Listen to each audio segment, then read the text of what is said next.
25. martā Rīgas 13. vidusskolā Sanktpēterburgas jauniešu vizītes ietvaros jau otro dienu pēc kārtas vietējie jaunieši tikās ar saviem vienaudžiem no kaimiņu valsts. Darba plānā bija savu skolu prezentācijas, ko jaunieši īstenoja īpaši atraktīvā veidā – vizuālās prezentācijās, dziesmās un skečos.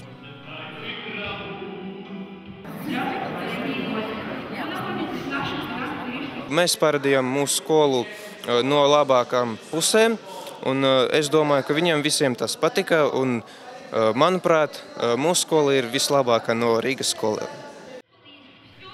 Draudzīgā un dzīvespriecīgā atmosfēra liecināja par jaundibinātām draudzībām un kopīgām interesēm.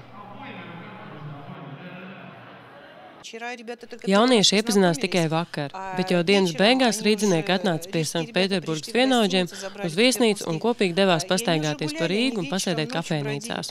Jauniešiem jau pēc pirmās tikšanās reizes ir nodibinājies ļoti labs kontakts. Savstarpējā draudzība ir sākusies.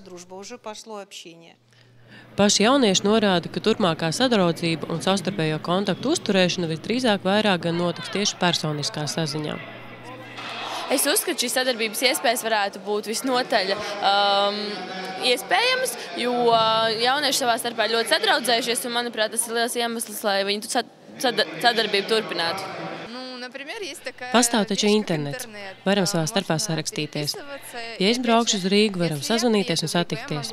Ja kāds no viņiem atbrauks pie mums, tieši tāpat varam sazvanīties, satikties un parādīt savu pilsētu.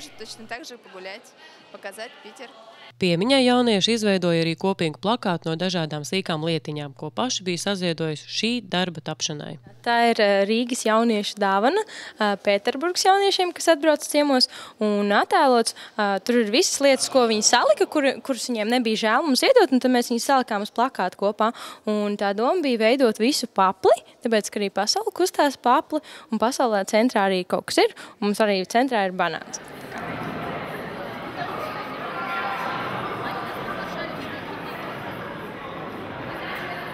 Es domāju, ka Rīgas skolāniem bija iespēja sevi parādīt, un daudzas no skolām to arī izmantoja. Tika veidoti kontakti, un es domāju, ka agrāk vai vēlāk viņi rezultēsies kaut kādās apmaiņas braucienos, kaut kādos kopīgi īstenotajos projektos.